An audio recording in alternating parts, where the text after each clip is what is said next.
Hundreds of educators are in Duluth this week for a statewide alternative education conference at the Deck. And joining us now is Brad Jensen, who is the past president of the Minnesota Association of Alternative Programs. Brad, appreciate you taking the time to chat with us today. Well, thank you, Ryan. It's great to be here. Great to have you. And so for people like me, maybe our viewers as well, I have never heard of MAP. What is it and who do you serve? All right. We're a volunteer organization. We're made up of of a number of alternative programs throughout the state. This program basically advocates for alternative programming.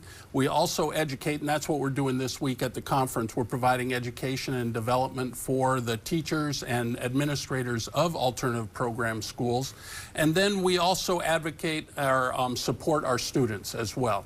So we do those three things.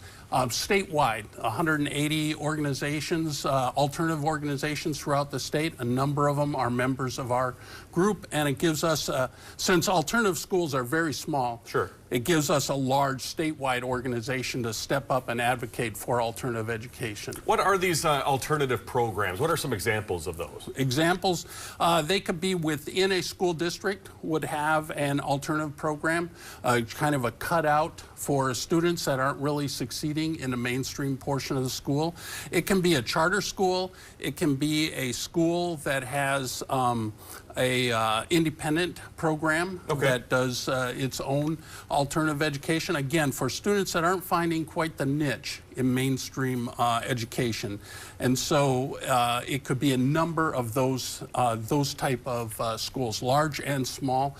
The thing about alternative education programs are the size, the teacher to student ratio is very small, so we can really get to know the students and help them figure out what's the best way for them to learn. That is fantastic. And what is happening over at the Deck? Hundreds of educators coming together. What are they learning or maybe improving when it comes to taking that back to their classroom? So we are teaching not only how to be a good alternative educator, but they're also sharing ideas. So all of our students, every student is different, has a unique perspective of what they are looking for in education, and this gives our educators an opportunity to exchange ideas.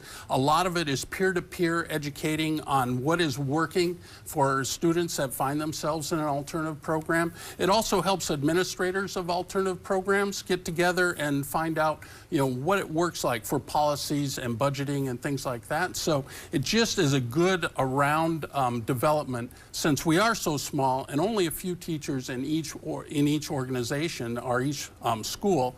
It gives them a chance to come together and kind of swap ideas in a larger setting. Well, that's wonderful news. And for our viewers, you can learn more about the nonprofit MAAPMN.org. Bradley Jensen with MAAP. Appreciate you joining us, and I hope you have a great time this week. Oh, thank you very much, and we're excited to be in Duluth. So.